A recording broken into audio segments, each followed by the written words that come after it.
Oi, viajante da vida! Por que nós vivemos? Você sabe qual é o sentido de viver? Para muitas pessoas, a vida não faz sentido. Mas para nós espíritas, a vida é muito especial. Na nossa próxima viagem, nós vamos aprender um pouco mais sobre o real sentido da vida. Então, enquanto roda a vinheta, você já aproveita para se inscrever no canal, acionar o sininho para receber notificações, deixa um like aí, no final se não gostar muda para dislike e comente. Deixe o seu comentário para nós sabermos como o nosso trabalho está chegando até você. Desde já, obrigado e boa viagem!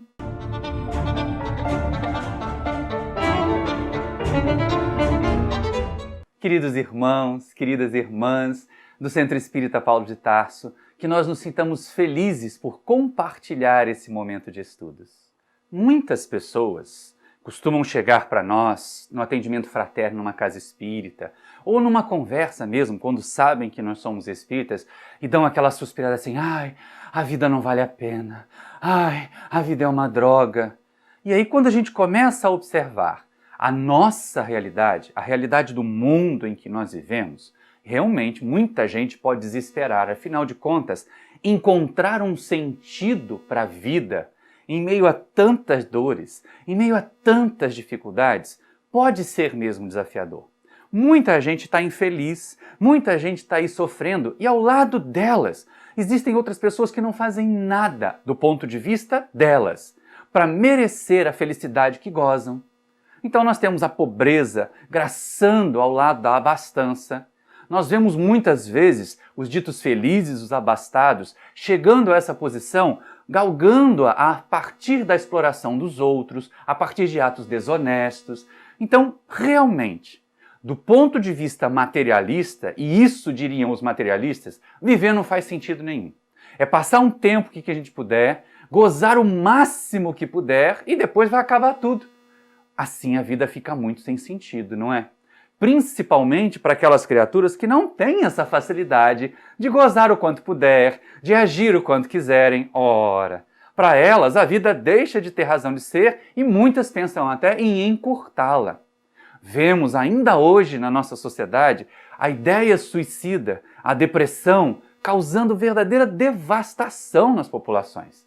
São criaturas que eram promissoras, que tinham uma expectativa de realizações, e aí do nosso ponto de vista espírita, que ao planejarem a sua reencarnação, tinham buscado fazer alguma coisa, planejado fazer alguma coisa que transformasse o seu viver, mas também cooperasse com a sociedade, porque não nos cabe passar aqui pela Terra só para cuidar de nós, mas também para fazer a parte que nos cabe na criação, como os Espíritos ensinam a Allan Kardec lá no Livro dos Espíritos. Então muitas pessoas ficam desiludidas se elas têm a visão puramente materialista. Para aqueles que têm a visão espiritualista tradicional, a razão de viver, o sentido da vida é bajular a divindade, é agradar a Deus para depois da morte ganhar uma nuvenzinha acolchoada no paraíso.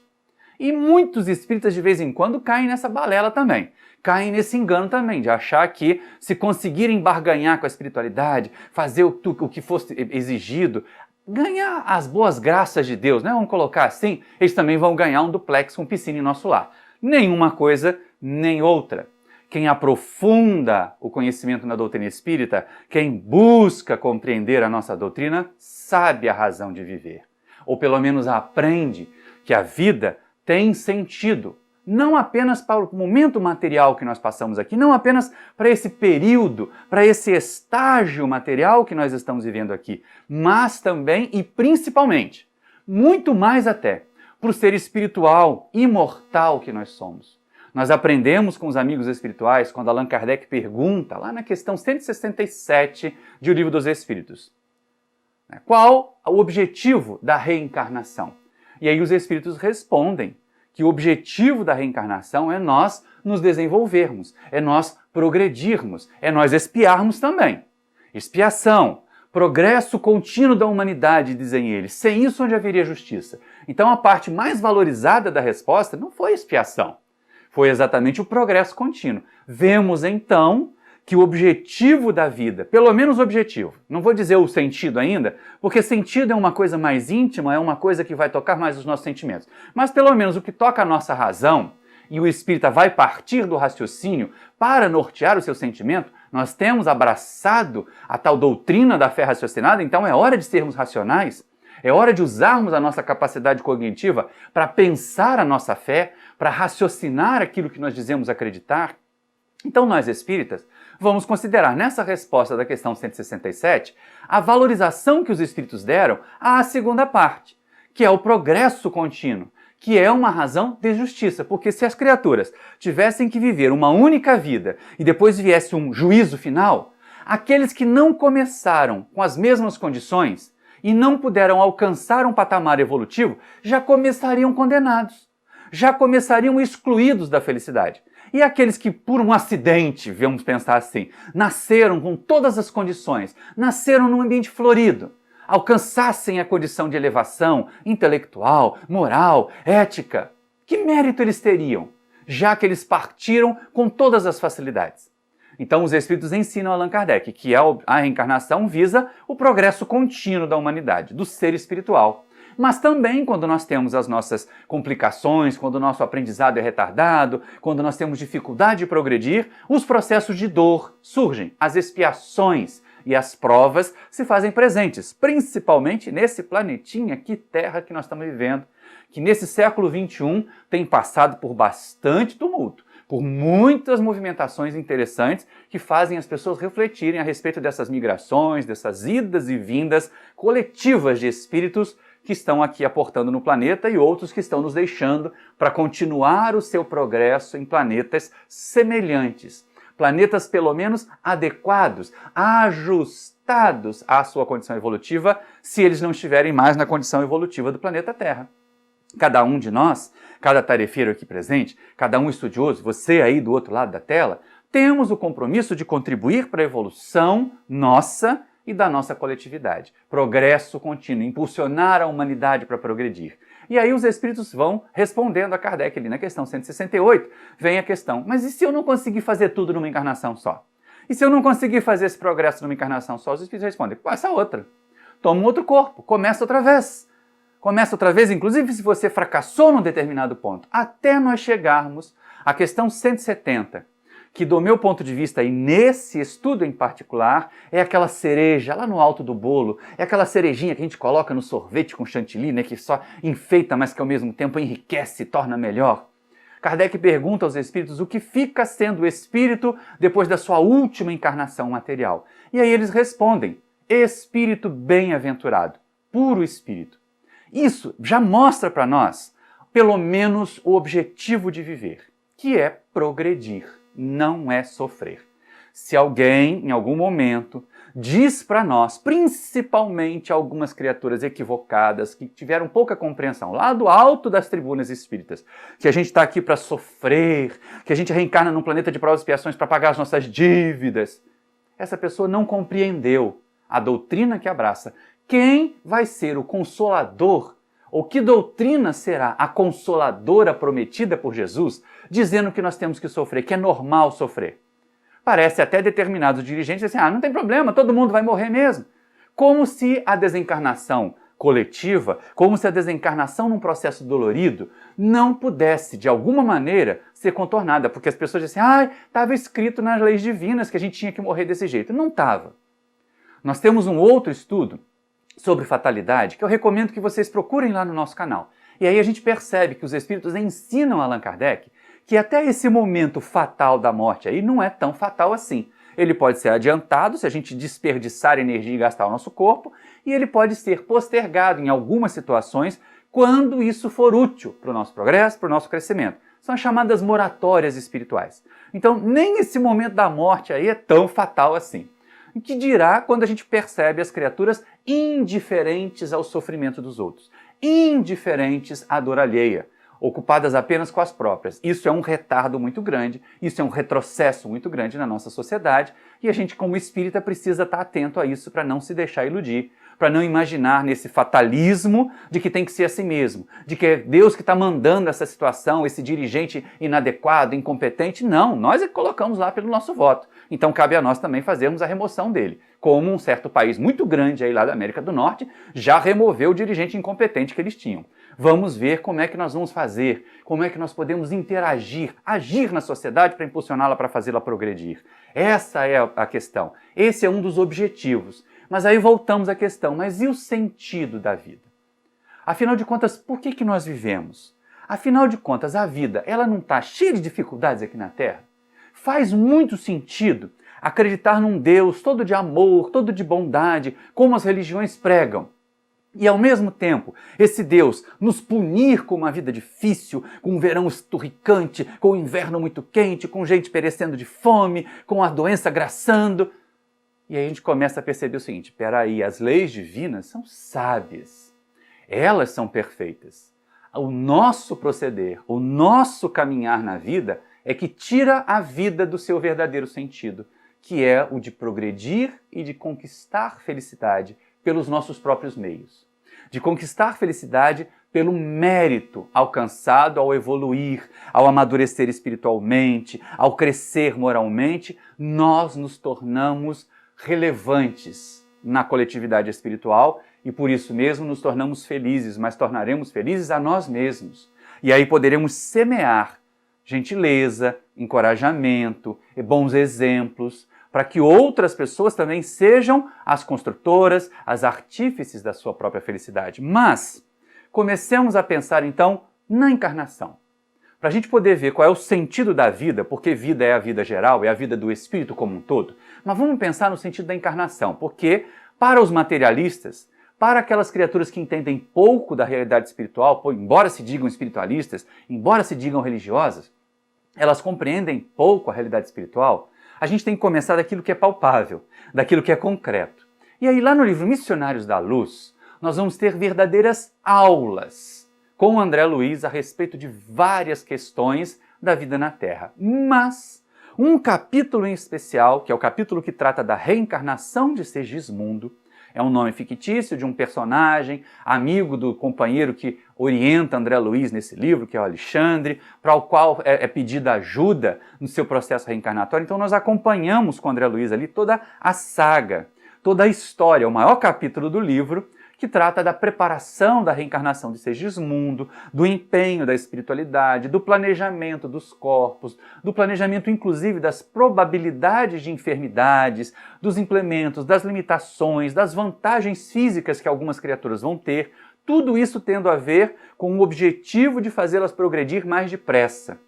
Então, dá um trabalhão danado para a espiritualidade preparar uma encarnação para a gente.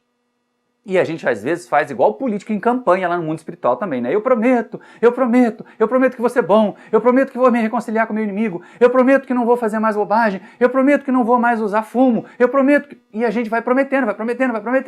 Quando reencarna, felizmente tem o choque reencarnatório e causa o esquecimento do passado, mas esse esquecimento do passado é usado como justificativa por muita gente. Assim, eu não lembro de nada, eu não lembro que eu prometi, faz igual político também, eu não lembro de ter prometido isso.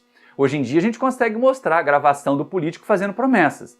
Mas e a nossa gravação fazendo promessa para os espíritos? Só quando nós estamos desdobrados pelo sono. Ah, não vamos imaginar que nós não somos lembrados disso não, nós somos. Todas as vezes que nós dormimos e temos condições, nossos benfeitores espirituais nos chamam para aquela conversa de ajuste, para fazer aquela DR, né, na nossa relação com eles ali, ó, peraí, você prometeu que ia trabalhar mediunicamente, prometeu que ia fazer caridade, prometeu que ia estudar, prometeu que ia cuidar da sua família, que ia ser um bom pai, ia ser uma boa mãe, e agora está aí vivendo a vida doidado? Peraí, olha só, não foi para isso que a gente planejou a sua encarnação. Muito provavelmente a gente deve ter dessas conversas lá no mundo espiritual, e muitos de nós temos, só não lembramos. Mas a gente acorda com aquela sensação de gosto de cabo de guarda-chuva na boca, né? Quando toma um pito da espiritualidade, quando vai para uma dessas reuniões de DR, normalmente a gente acorda com aquela sensação assim, alguém puxou minha orelha, com a orelha quente, pelo menos a orelha do espírito. Mas, é lógico que a gente está aqui num tom de brincadeira de orelha do espírito, né, gente? Mas, quando a gente observa todo esse trabalho, toda essa preparação, isso é uma oportunidade para cada um de nós. Valorizemos a vida. O espírita, não é porque nós temos certeza certeza da imortalidade, não é porque nós temos total convicção de que continuamos a viver, de que nós vamos muito além dessa vida material aqui, que nós vamos desprezar essa vida material. Porque tem gente assim, eu sou espírita, não me importo com as coisas do corpo. E aí compromete o corpo físico, deixa a saúde se comprometer, come em excesso, engorda demais, tem problema de pressão, tem problema de colesterol, tem uma série de problemas nas articulações, deixa o coração funcionar, ataca aquela churrascada lá e acaba comprometendo todas as veias. E aí depois diz assim, é porque eu sou desprendido da matéria. Não, você está querendo se desprender da matéria antes do tempo, criatura. Está querendo desencarnar antes, quando a gente age dessa maneira, quando a gente desrespeita o próprio corpo. Vai lá, livro Evangelho segundo o Espiritismo, capítulo 17, a última mensagem. Vai ver qual é a recomendação dos Espíritos para nós. Não vou nem tocar nela aqui, porque eu já toquei em outras palestras. Mas essa atitude nossa de ficar detonando o corpo, de ficar consumindo coisas que nos destroem, de comprometer a nossa saúde, ela é verdadeiro suicídio inconsciente. E nós temos a necessidade de cuidar deste corpo, dos nossos corpos, né? Vocês que estão aí também, que tem o de vocês, para que eles nos sirvam de instrumento, para que eles nos sirvam de ferramenta. É uma oportunidade preciosíssima. Então, nesta nossa reencarnação, neste processo reencarnatório, o amor de Deus por nós nos permite um processo daquilo que nós precisamos. Se existe essa queixa de qual é o sentido da vida nos atendimentos fraternos, tem uma outra que eu costumo, ou duas outras que eu costumo ouvir muito. As pessoas vão para o atendimento fraterno com aquele ar de piedade, com aquele ar de vítima de Deus, e aí reclamam. Quando não reclamam das doenças, então é o corpo físico que é doente, ela gostaria muito de fazer campanha do quilo, mas não pode andar porque o joelho dói, ele gostaria muito de falar na tribuna, mas ele é gago, então é o corpo que atrapalha, é o corpo que é comprometedor, é essa obesidade que não consegue vencer, vive brigando com a balança desde a adolescência e não consegue. E aí, de vez em quando, dá aquela suspirada, e eu só vou ouvindo, né? Respirando fundo também, pedindo apoio à espiritualidade, até porque a gente tem as nossas limitações, até porque também já lutou com a balança durante muitos anos, felizmente agora a gente está na vitória, mas as pessoas de vez em quando dão aquela suspirada assim, eu devo ter o corpo que eu mereço. E aí eu só penso assim, você tem o que precisa, alma penada, você tem o que precisa. É exatamente o corpo que nós precisamos, porque se nós fôssemos com aquele corpo super esbelto, super vigoroso, sem limitações, nós faríamos as mesmas besteiras que fizemos nas encarnações anteriores. Ou se nós tivéssemos um corpo muito limitado, muito linfático, muito comprometido com doença, nós não faríamos nada. E teríamos a justificativa de ficar sentindo pena da gente. Então a gente tem ali na dose certa, né? É uma articulação que não funciona direito, mas as outras funcionam. Não consegue correr muito, mas tem força nos braços o suficiente para fazer trabalhos manuais e assim por diante. Então é a proposta de superação das limitações físicas. Outra queixa que é muito frequente é assim, eu tenho a família que eu mereço, porque famílias são complicadas. Não vamos imaginar que a nossa parentela, e é exatamente assim que Emmanuel trata lá no livro Caminho, Verdade e Vida. Ele coloca de um lado a família, que são as nossas afinidades espirituais, que são os nossos contatos afetivos, que transcendem a consanguinidade, que não tem nada a ver com DNA, e coloca do outro lado a parentela. E é interessante porque alguns personagens de humor até falam isso, né? Você não é família, você é parente. Porque de vez em quando tem isso mesmo, né? Ditado antigo que a minha avó dizia, que parentes são meus dentes, de vez em quando eles ainda mordem a minha língua, para mostrar os atritos familiares que muita gente tem. Mas atritos familiares são comuns no planeta de provas e expiações. Não são muitas as famílias enobrecidas, não são muitas as famílias que vivem em plena harmonia coletiva. Não. Sempre tem um momentinho de atrito, sempre tem um problema de monotonia que é quebrada com um charivari, com uma briga, com um desentendimento entre irmãos, com pais que estão passando por problemas financeiros. Então a gente sempre tem dificuldades. E aí respirar e acusar Deus, eu tenho a família que eu mereço. Não tem.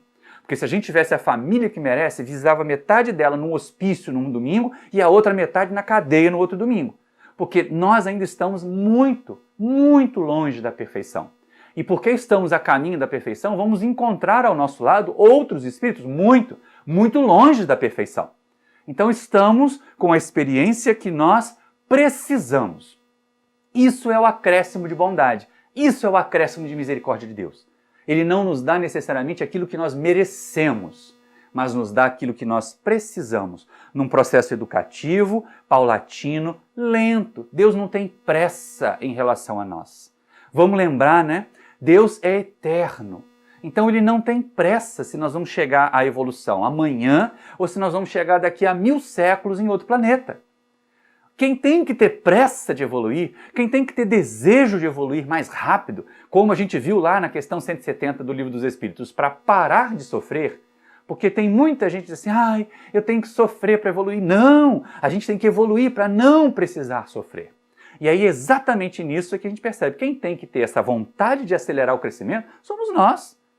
Porque se nós somos evoluídos ou não somos evoluídos, para Deus não faz diferença. Ele já nos criou, Ele nos ama como nós somos, e aí cabe a nós sermos os construtores da nossa própria felicidade. Mesmo que a nossa vida nos traga perdas, mesmo que a nossa vida nos traga dores e dificuldades, quantas vezes as criaturas parecem estigmatizadas, parecem marcadas pelo sofrimento, não é? E aí alguns dizem assim, ai, por que Deus está fazendo isso com essa pessoa? Não é Deus, não, é ela mesma. Na maioria das vezes, a semeadura é livre, nós temos livre-arbítrio, nós temos liberdade de agir, mas a colheita, minha gente, ela é obrigatória. Não tem jeito, se eu jogar sementes de espinho em torno de mim, que eu não colha espinhos. Não vou colher frutas, não vou colher uvas nos espinheiros, como dizem os espíritos a Allan Kardec. Vai depender exatamente daquilo que nós lançarmos. Das sementes que nós lançarmos, aquilo que nós vamos colher. É muito importante, então, a gente estar atento para valorizar a vida. Espírita valoriza a vida em todos os sentidos. Por mais doída, por mais complicada que ela pareça, isso é um desafio. Desafio para nós, intimamente, mas também um desafio para a sociedade. Um desafio para aqueles que nos observam.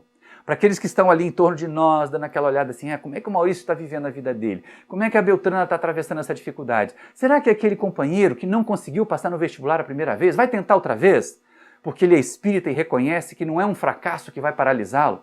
Nós conhecemos um companheiro muito querido, é um filho da alma, que fez vestibular para medicina 8 vezes e conseguiu passar na 8ª vez. E hoje é um médico competente, feliz, apaixonado pelo trabalho que realiza. Esse é um exemplo de alguém que, como espírito, supera dificuldades, supera obstáculos. Quer dizer que é uma criatura perfeita? Não. Como qualquer um de nós, tem tantas limitações, o meu menino. Mas é alguém que nós amamos incondicionalmente, mesmo com as imperfeições, porque esperamos também que as nossas imperfeições sejam toleradas pelos outros. E é isso que faz com que nós cresçamos, com que nós valorizemos a nossa vida.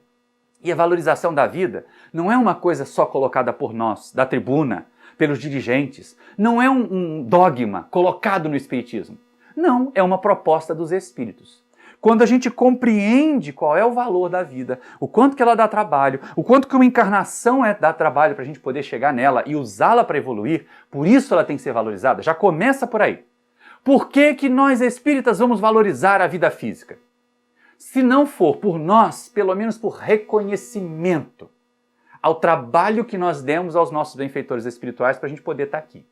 Não sabemos quanto eles tiveram que interceder, quanto eles tiveram que trabalhar para a gente poder ter esse corpício aqui, para a gente poder ter essa família aqui, para a gente poder estar nesse centro espírita aqui, para a gente poder estar nessa cidade aqui, para poder ter esse trabalho aqui. Então, tudo isso a gente já tem que reconhecer que alguém se esforçou por nós, alguém intercedeu por nós, por amor a nós. Sem contar que, já vimos no Livro dos Espíritos, já entendemos isso, para nós, indivíduos, a vida material é matrícula em escola.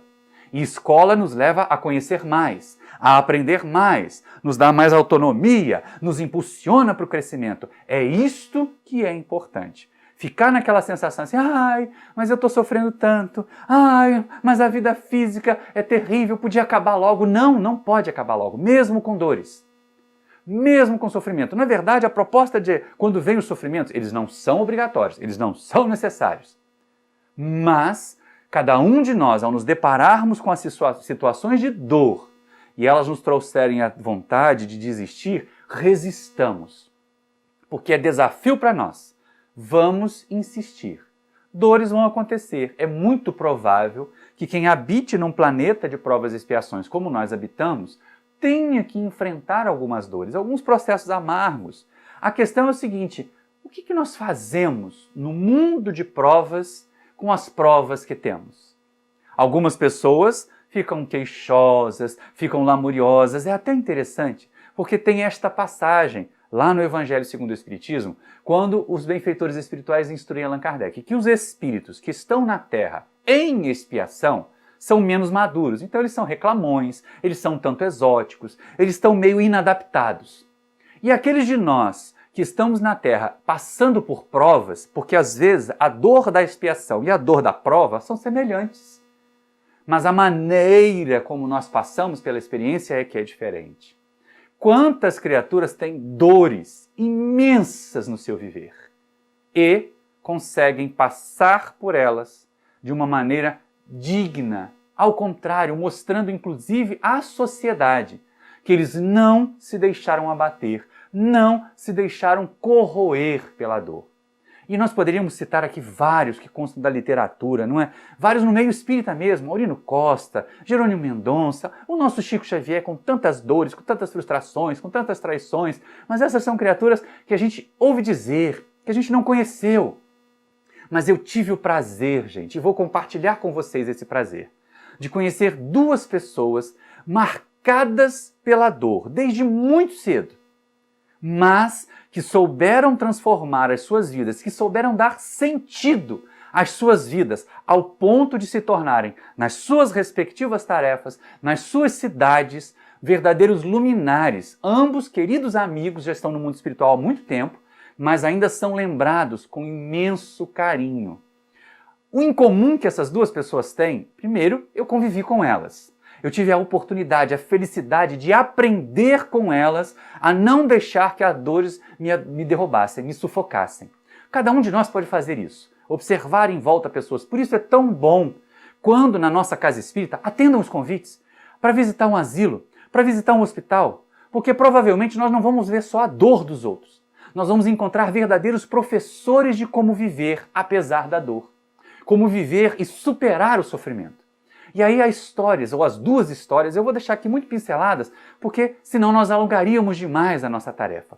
Mas que felicidade, gente, conhecer lá no finalzinho da década de 1980, numa das minhas visitas ainda muito jovem à colônia de Curupaiti, a colônia de Rancenianos, hoje Hospital Estadual de Curupaiti, onde os irmãos rancenianos eram agrupados em épocas em que não havia tratamento para a doença, e eu conheci, numa das passagens que nós fizemos pelo Centro Espírita Filhos de Deus, o seu dirigente. Na época, já bem idoso, era mais ou menos 87, então ele já estava bastante idoso, preso à sua cadeira de rodas. E eu dizia, o que essas duas pessoas tinham em comum, além de eu ter convivido com elas, é que eles usavam cadeira de rodas. E eu já vi Amazonas com cadeira de rodas. Já conhecia Amazonas sentado na sua cadeira, andando de um lado para o outro, se empurrando com a perninha mesmo, e tranquilo, sempre sorridente, declamava poesias como poucas pessoas eu vi. Aliás, outro ponto em comum entre Amazonas e a nossa próxima personagem. Ambos eram apaixonados por poesia, ambos eram declamadores exímios. Mas olha só, fica órfão ele, lá em Manaus. A gente está passando por tantas dificuldades, está vendo Manaus numa situação tão complicada, tão difícil, né? E aí ele fica órfão lá em Manaus, do pai antes mesmo de nascer, e da mãe aos 4 anos. Teve a felicidade de ser criado por uma tia que era espírita e ia com ele na Federação Espírita Brasileira. Então ele teve lastro espírita. Outro ponto em comum com a nossa querida amiga que nós vamos citar depois, o lastro espírita. E aprendeu, então, na doutrina espírita, a respeito da questão de provas, expiações e dores. E, em determinado momento, desenvolveu a hanseníase, desenvolveu a enfermidade e teve que ser internado, aqui no Rio de Janeiro, na colônia de Curupaiti, em 1954. E viveu na colônia até 2004, quando da sua desencarnação. Então eu tive a oportunidade de conviver com o Amazonas ali por volta de 1989 até 2004. É um prazer imenso lembrar esse querido amigo. Deixo aqui a imagem dele para vocês verem, recordarem, já na sua fase mais próxima da desencarnação, mas ainda com esse sorrisão que vocês estão vendo aí, porque era exatamente isso, um superador. Quantas pessoas podiam olhar aquele homem limitado numa cadeira de rodas, com as suas mãos já mutiladas, com os olhos já meio baixos, e assim, nossa, que vida infeliz. Mas a maioria de nós ficava muito feliz quando podia encostar a cabeça no ombro dele e contar para ele os nossos penares, porque ele sempre tinha alguma coisa boa, alguma coisa útil para nos dizer. Se não, pelo menos para juntar as suas lágrimas com as nossas e elas correrem juntas. Muitas vezes eu vi, depois das nossas reuniões lá no Centro Espírita Filho de Deus, a Amazonas ainda ia para o seu escritório, pegava um lápis, porque seus dedos já não estavam mais tão funcionais assim, prendia um lápis, uma borracha na ponta do lápis e ficava numa máquina de escrever velha, escrevendo, catando milho, mas escrevendo para o país inteiro, respondendo cartas de pessoas que muitas vezes pediam conselhos, que muitas vezes comentavam as suas dores, ou então dirigentes do movimento espírita que o procuravam para aconselhamento. Foi um grande superador e deixou a sua marca de luz aqui no nosso planeta, na nossa sociedade brasileira. Vamos aprender com eles. Há tantos outros em volta, há tantos outros que nós podemos aprender, não como é sofrer, mas como é superar a dor, como é dar sentido à vida, mesmo que a vida esteja repleta de dores. E essa é a questão mais importante. Proteger a vida, mesmo que ela pareça uma vida horrível, cheia de dores. O que não quer dizer nos acomodarmos, né, gente? Peraí, ó. Não quer dizer que eu estou aconselhando aqui, ninguém diz assim, então eu estou assim porque Deus quer. Eu estou desse jeito, eu estou com a mão queimando aqui porque eu estou encostado na panela, deve ser porque Deus quer. Não, tira a mão da panela quente.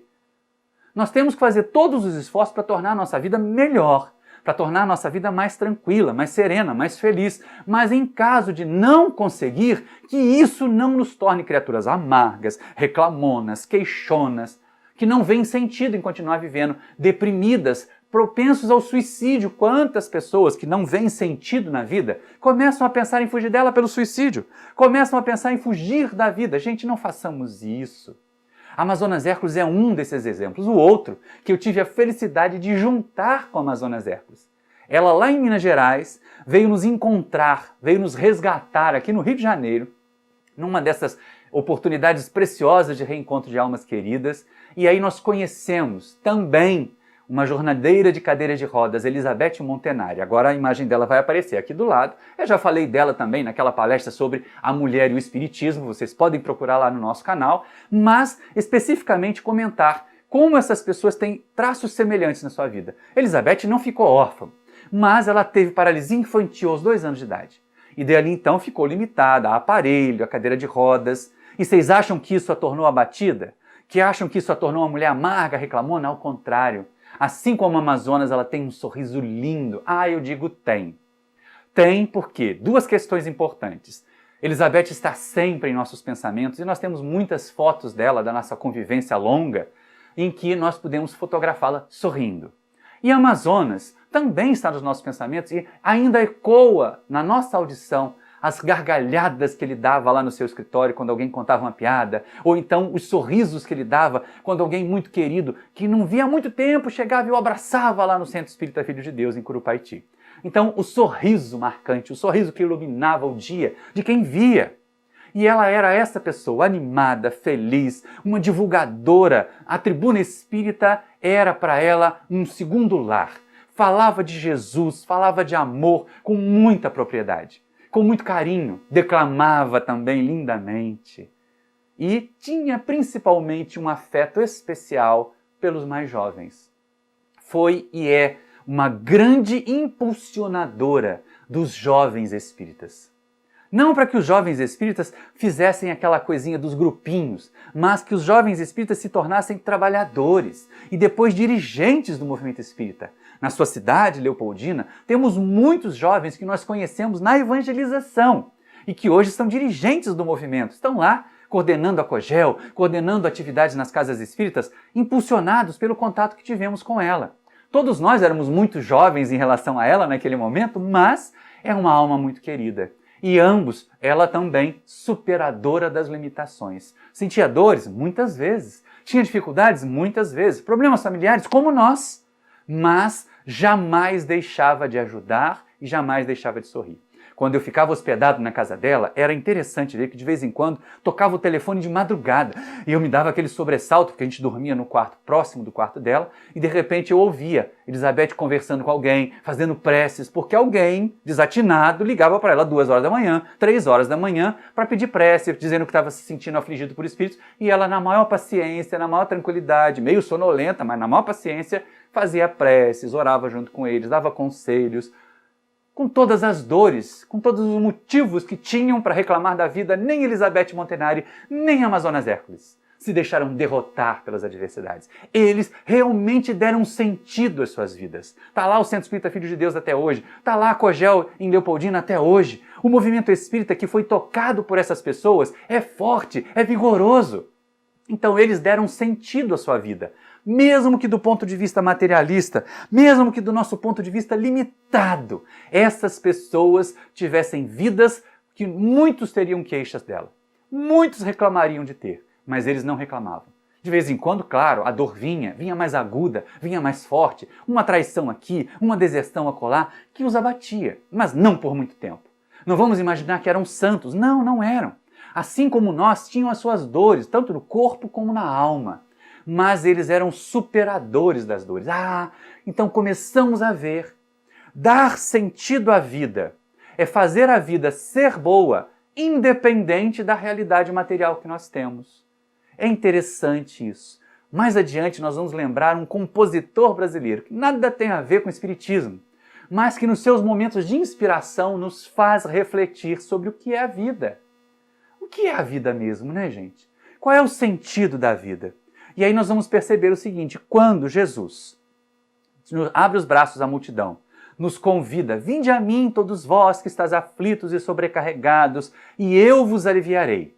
Tomai sobre vós o meu jugo, aprendei comigo que sou manso e humilde de coração, porque o meu fardo é leve, o meu jugo é suave. E a gente percebe que esse convite de Jesus ajuda a dar sentido à vida.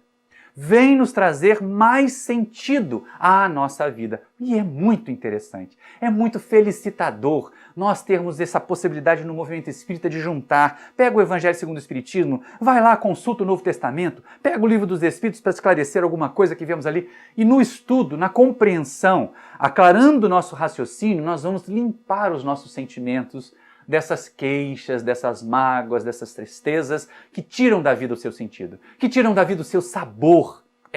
A vida precisa ser saborosa, a vida precisa ser saboreada, ela é linda. Temos mais um personagem para lembrar no final, com essa frase mesmo. 2 até, mas vamos adiante porque ainda temos que conversar. O que Jesus quis dizer com isso, né? Tomar o seu jugo. Nós já também falamos sobre isso em outras ocasiões, mas só lembrando, jugo é aquele instrumento de madeira antigo que se colocava no dorso dos bois para que eles não desemparelhassem no carro de bois. Então aquilo era pesado. E Jesus diz, o meu jugo é leve, quer dizer, não demora muito, não é muito pesado. Sem contar que o jugo tem 2 lugares. E aí um deles é o nosso, o outro é o que Jesus está carregando. Ou seja, ele pede que nós andemos na mesma sintonia com ele, no mesmo passo dele, aprender com ele, o mestre compassivo. O mestre que nos vem ensinar a amar, mas também nos vem ensinar a ter energia.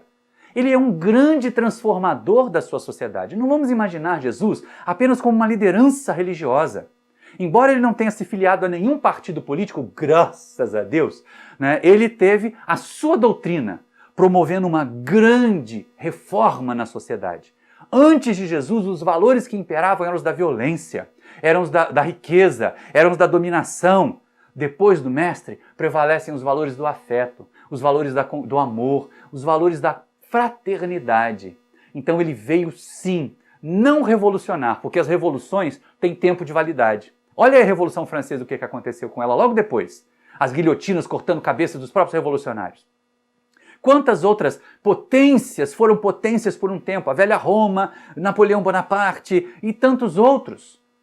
Tantos desses que usavam as águias como símbolo de poder, logo caíram. E vemos mais uma vez uma superpotência que usa a águia como símbolo de poder a fracassar, a se fracionar aí, dividida, como a nossa está. Então é importante a gente estar atento. Jesus não veio revolucionar. Jesus veio reformar. Veio abrir as portas da regeneração para nós. Veio iniciar o processo de regeneração para nós. E por isso é que é importante. Os caminhos de Jesus são aqueles que nos levam mais rapidamente à felicidade, à luz, apesar dos espinhos. Ele dizia, né? O caminho estreito, a porta estreita. Quando recomenda a Maria de Magdala que resista, que não se permita abater, ele diz, vai Maria, ama, estreito é o caminho, estreito é a porta, árduo é o caminho. E aí a gente começa a perceber assim, não é um caminho de flores, não é um caminho pavimentado, é um caminho que nós vamos pavimentar. Nós vamos pavimentar com o nosso trabalho, nós vamos pavimentar com o nosso esforço. Aqueles que vierem depois de nós já vão encontrar isso melhor. Aí é a função que nós temos de realizar a nossa parte, a parte que nos cabe na criação, para tornar a criação melhor, mais brilhante, mais feliz.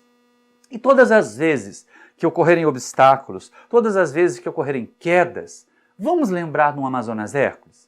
Vamos lembrar de uma Elizabeth Montanari? Eles souberam dar sentido às suas vidas. Eles souberam tornar as suas vidas harmoniosas. Só para relembrar e para a gente poder fechar os dados biográficos, o Amazonas voltou ao mundo espiritual em 2004. Ele ficou 50 anos internado na colônia. E Elizabeth Montanari voltou ao mundo espiritual em 2000.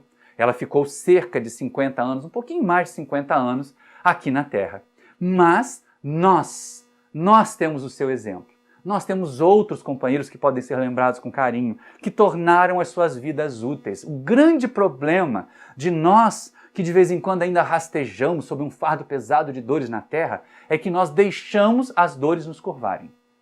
Nós não lutamos contra elas no sentido de resistir-lhes, não é lutar na rebeldia. Eu não quero mais sofrer, Deus está me castigando. Isso é rebeldia, isso é infantilidade. A questão de lutar contra as nossas dores é a seguinte, olha, dor, você veio me ensinar alguma coisa, deixa eu aprender logo, deixa eu ver o que esse trem quer dizer, para eu poder não ter que passar por você de novo. E resistir. Ora essa, por que eu tenho que dizer assim, não, essa dor é vontade de Deus, então deixa eu pegar a doença do coronavírus e morrer logo. Não, a gente vai tomar vacina, a gente vai usar máscara, nós vamos tomar todas as medidas. Isso é enfrentar a dor, isso é enfrentar os obstáculos, não é nos entregarmos. Não é fatalismo, é vontade de Deus. Não, nada vai acontecer sem a vontade de Deus, é verdade. Mas Deus não é cruel. É importante nós termos em mente a vontade de Deus em relação a nós é que nós sejamos felizes. Mas não felizes porque ganhamos a felicidade presente. Não felizes porque a felicidade nos foi dada sem merecimento, mas porque nós a conquistamos. Nós tornamos o bem, a prática do bem, a vivência do amor, o remédio que alivia as nossas dores. Alivia. Passar, elas não vão passar de tudo. Algumas dores são no corpo físico, algumas dores são limitações muito graves, mas como nós enfrentamos essas dores, isso nós podemos mudar, isso nós podemos transformar para melhor, isso nós podemos fazer acontecer. O bem se espalhando na Terra, se alastrando, fazendo com que outras criaturas se sintam inspiradas. É isso que aconteceu comigo quando eu tinha 22 anos. Eu me inspirei em Elizabeth Montanari, eu me inspirei em Amazonas Hércules. É claro que eu estou longe, muito longe, como muitos de nós estamos longe da condição que esses espíritos alcançaram. Mas não custa nada a gente tê-los como inspiração. Não custa nada a gente pensar assim, puxa vida, eu vou resistir que nem eles. Às vezes, quando eu ia visitar o Amazonas lá na sua casinha, ele estava sentindo muita dor, não conseguia nem se levantar para sentar na cama. Mas mesmo assim, abria um sorriso para nós. Aquele sorriso amarelo, aquele sorriso manchadinho de dor, mas a gente sabia que ele estava ali respondendo assim, olha, obrigado por você ter vindo. É muito bom ter você aqui do nosso lado. E como era bom. Várias vezes eu juntei Elizabeth e Amazonas na casa do Amazonas para a gente poder conversar, para a gente poder até fazer um almoço. E era interessante ver como essas duas almas gigantes transformavam as realidades duras das suas vidas em estímulo para aqueles de nós que assistíamos. Nós éramos alunos, nós éramos pequenos e nos sentíamos mesmo pequenos. Não é porque o nome do Amazonas tem dois gigantes, né? Hércules, o herói grego, e Amazonas, o rio, mas porque ele realmente como espírito era um gigante. É um gigante, porque continua a viver, porque continua a nos inspirar, porque continua a nos visitar de vez em quando, principalmente aqueles que estão militando lá, trabalhando na colônia de Curupayty. Se alguém aí do Centro Espírita Filhos de Deus nos assiste, parabéns, deem prosseguimento, vão adiante com a proposta que a Amazonas tinha, sigam consolando aqueles que vocês puderem, porque nós também temos que fazer a nossa parte, porque senão, se a gente ficar só reclamando da dor, se eu ficar parado aqui, eu vou lá no centro fazer tratamento porque eu estou sentindo muito mal, porque eu estou obsidiado, porque eu estou muito enfermo, se nós pararmos para reclamar da dor vai ser a mesma coisa que parar um carro no meio de uma rodovia muito movimentada. Fatalmente vai haver um choque. Se for uma rodovia de mão dupla, pode haver um choque de frontal. Se for uma rodovia de mão única, pode ser que alguém bata na gente para empurrar a gente para frente. Mas vai acontecer um choque. Agora, se mesmo devagarinho eu estiver me esforçando para ir para frente, se mesmo devagarinho eu estiver tentando fazer minha parte, ajudando o quanto que eu posso, a gente não tem que fazer o que os outros fazem. A gente tem que fazer o que a gente pode fazer, de bem, de bom. É isso que é esperado de nós. Deus não espera de nós que nós façamos milagres, mas espera que nós possamos dar sentido à nossa vida. E dar sentido à nossa vida é fazer com que a sociedade cresça, com que o mundo se torne um mundo melhor, com que nós nos tornemos pessoas melhores, mais felizes, mais dedicadas, mais harmoniosas. Tudo isso, gente. Essa é a grande proposta da espiritualidade para nós. Esse é o caminho que nós temos a seguir. E se nós não seguirmos, claro, as dores vão vir, vai vir o choque, vai vir uma grande pancada, vai vir o sofrimento, e aí muitos vão estacionar aqui, eu estou espiando. Vai ficar espiando quanto tempo? Tá? Tem gente que, em vez de ficar espiando com X, né, porque é passar pelo sofrimento, está espiando com S. E aí, nesse sotaque que eu tenho, fica difícil, mas é espiando com X, que nem fala carioca, ou espiando com S, que nem fala, e é só olhando mesmo. São os espectadores da vida, ficam olhando a vida passar, ficam espiando a vida, mas não espiando. Passando pelas dores, crescendo com elas, aprendendo com elas, se transformando a partir delas. No livro Jesus no Lar, nós temos um caso interessante, uma história interessante que eu uso em algumas palestras já, mas há muito tempo que eu não uso, então ela está cabendo aqui na de hoje. Porque eu usei há muito tempo mesmo, há muito tempo, numa palestra só com essa mensagem. Porque é o auxílio mútuo. Ela se encaixa perfeitamente em dar sentido à vida. Porque de vez em quando nós só olhamos para a nossa dor, nós só olhamos para o nosso sofrimento, nós só olhamos para as nossas misérias, para as nossas privações. Ai, porque eu não vou ter aumento esse ano. Gente, quanta gente está sem dinheiro para comer? Né? Ai, mas porque eu estou sentindo dor no joelho. E quanta gente não tem perna? Então, a gente sempre tem a possibilidade de olhar o entorno e ver que nós não somos as piores criaturas, as mais sofredoras do mundo. Mas algumas pessoas sofrem. E aí lá no livro Jesus no Lar, Jesus, no relato de Neio Lúcio, conta uma história. Ele conta que dois homens que estavam muito doentes, que estavam muito enfermos, eles tinham que sair do seu vilarejo, da cidadezinha onde eles viviam, que não tinha recursos. Parece a situação do Brasil hoje, né, que o pessoal tem que sair do interior para ser tratado de Covid na capital. Mas eles tinham que sair lá do seu vilarejo e ir para uma cidade maior em busca de auxílio médico, em busca de socorro para as suas doenças. Mas era uma longa viagem, então eles eram amigos e foram juntos. Com muita dificuldade, com tropeços, sentindo dores, fazendo paradas para respirar, o calor muito forte, até que anoiteceu. E anoiteceu e caiu a temperatura muito rápida, naquelas regiões ocorrem essas variações de temperatura muito rápida. E aí, quando eles estavam caminhando já de noite, começando a ventar muito frio, a chover, e aí eles ouviram um gemido na beira da estrada. Alguém estava gemendo. E mesmo doentes, mesmo sentindo muita dor, eles foram até lá e se aproximaram. E era um garotinho, que estava seminu e gelado, sofrendo ali com aquele frio, com aquela tempestade, desmaiado, semi-desmaiado, muito magro, devia estar passando fome. E aí um dos companheiros dizia, ai, coitado, vamos levá-lo conosco. E o outro, mais egoísta, mais objetivo, ele vai nos atrasar, nós já estamos sofrendo tanto, nós já estamos com tantas dores, eu não vou fazer isso não. Fica com ele aí, ou então leva você. E foi embora na frente, abandonou o amigo de Jesus. O outro que era generoso, o outro que dava sentido ao viver, aconchegou a criança, se abaixou com dificuldade, colocou a criança no colo, abraçado a si. Juntou a criancinha ao seu corpo e, abraçado com ele, foi caminhando com mais dificuldade, mais lentamente do que o seu amigo. Quando já estava amanhecendo é que ele conseguiu chegar na tal cidade lá onde tinha socorro médico para todo mundo. E aí entregou a criança para alguém que fosse assisti-la e ele mesmo se permitiu deitar numa maca e receber assistência. Tudo bem. Quando ele começou a recuperar o alento, ele perguntou, mas e o meu amigo? A que horas que ele chegou? Onde é que ele está? Eu gostaria de falar com ele. E as pessoas estranharam, mas não chegou ninguém. Você é o primeiro viajante que chega aqui desde ontem. Não, ele veio na minha frente. Ele saiu na minha frente, estava tendo a tempestade. E aí as pessoas saíram a procurar. Saíram a procurar e acabaram encontrando o cadáver desse homem na beira do caminho. Vencido pelo frio, pela tempestade, pela doença, e sem o calor da criança, essa é a questão, né? aquele que auxiliou a criança, aquele que carregou o peso, ele recebeu em troca o calor, a troca de calor com a criança e conseguiu suportar o frio da noite. Não se deixou vencer pelo frio da noite e conseguiu chegar à cidade. O outro que foi egoísta, que pensou só nele, só tinha o próprio calor, que não foi suficiente. Então Jesus termina essa história lá do livro Jesus no Lar de Neio Lúcio, falando que quando nós auxiliamos, nós somos fortemente auxiliados. Pelo simples ato de fazer o bem, pela simples oportunidade de fazer o bem, nós damos sentido à vida. E aí vem aquela pergunta que o nosso querido, já desencarnado Gonzaguinha faz: o que é a vida?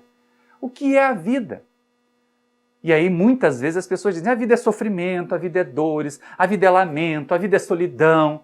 Não, a vida é alegria, a vida é superação. E é muito interessante ele dizer assim, depois de tantas perguntas, lá no poema, né, lá na letra da música, eu fico com a beleza da resposta das crianças. É a vida e é bonita. E isso é verdade. E ele ainda tem no seu refrão aquilo que nós deveríamos ter pelo refrão da nossa vida, não é? Viver e não ter a vergonha de ser feliz, cantar e cantar e cantar a beleza de ser um eterno aprendiz. Eu sei que a vida devia ser bem melhor e será, mas isso não impede que eu repita: é bonita e é bonita. E assim nós vamos dar sentido à vida. Nós vamos entender, nós vamos superá-la. Querido Amazonas, querida Elizabeth e tantos outros fizeram as suas vidas bonitas, fizeram as suas vidas lindas. E porque fizeram as suas vidas lindas, eles nos inspiram, eles nos ajudam. E já que eu falei de Curupaiti, não há como não lembrar um outro personagem que passou pelas nossas vidas lá, que se chamava Valentina. Conto a sua história no meu livro Parábolas de Boa Noite. Um trechinho de nada, um trechinho pequenininho, o que vale a pena, o que vale contar aqui agora, porque seria longa a sua história. Mas Valentina era uma interna da psiquiatria. Havia sofrido muito, muito mais até no ponto de vista mental do que a Amazonas sofria no corpo. Mas ela estava na psiquiatria quando nós a conhecemos, já no momento em que ela tinha encontrado o sentido da vida. E ela sorria, e ela criava gatos, mas a doença do corpo foi avançando. E aí, certa vez, numa visita já perto da sua desencarnação, a nossa caravana chegava com muitos jovens. Um deles estava num momento muito crucial da vida, era o do vestibular. Ele não queria deixar de tentar medicina. Não é aquele nosso filho que tentou medicina por 8 anos, não. É um outro querido amigo também. Uma alma muito querida, um filho da alma também. E aí, estava lá entristecido, não se valorizava muito. Quando chegou perto da cama da Valentina, ela perguntou para ele: "E aí, meu filho, está tudo bem?" E ele fez assim: Era muito tenso, era uma criatura muito ansiosa. Pois ela se levantou e olhou para ele e disse assim: "Não, meu filho, não diga isso. A vida é linda. A vida é tão linda que nós deveríamos ficar de pé, bater palmas para ela e pedir bis. Não é a mesma coisa da poesia do Gonzaguinha? Eu sei", diz ele, "que a vida devia ser bem melhor. E será. Será quando? Quando nós fizermos a nossa parte. Será quando? Quando nós dermos sentido à nossa vida. Mas isso não impede que eu repita: a vida é linda, é bonita, é bonita, é bonita a nossa vida." E as crianças conseguem perceber isso. É isso que nós tínhamos como mensagem. Que nós possamos dar sentido à nossa vida, percebendo o quanto nós somos agraciados por Deus. Em vez de ficar esperando um outro milagre de Deus, vamos observar que este é um milagre. Que estarmos encarnados, enquanto tantos espíritos estão sofrendo em regiões inferiores, em podermos realizar aqui o resgate das nossas faltas, o aprendizado para novos cometimentos, nós damos sentido à vida. É isto que dá sentido à vida, viver. E se alguém se sentir feliz, não tenha vergonha. Cante a vida, cante a beleza da vida, cante a oportunidade de estar num centro espírita. Todas as vezes que abrir um livro espírita bom, cante a oportunidade do aprendizado que você vai ter. A vida devia ser bem melhor, porque será num planeta de regeneração. Aqui na Terra, planeta de provas e expiações, ela ainda está desse jeito. Ainda está ali meia bomba. Mas isso não impede que nós já reconheçamos: a vida é linda. A vida é tão linda que vale a pena ficar de pé, bater palmas para ela, como disse Valentina, e pedir bis. E se nós soubermos viver assim, meus irmãos, minhas irmãs queridas, se nós conseguirmos viver desse jeito, encontrando e dando sentido à vida, porque muitas pessoas querem encontrar o sentido da vida, mas poucos fazem esforços para dar sentido à vida. Eu citei nesse estudo 2 pessoas que eu conheci, que eu tive a felicidade de conhecer e que eles aprenderam a dar sentido às próprias vidas. E dando sentido às próprias vidas, nos estimularam a querer dar sentido às nossas. Então desejamos a vocês que me veem, você que está aí do outro lado da tela, você que está no centro espírita, você que está vendo no seu celular, abrace a vida. Entenda a oportunidade preciosa que você tem, ainda que esteja sofrendo. Pode chorar. Muitas vezes nós vamos chorar ao longo da vida, mas aprenda a sorrir. Aprenda a entender que a vida será tão bela, tão feliz, quanto nós fizermos dela. E muita paz é o que desejo a todos vocês. Muito obrigado pela sua atenção.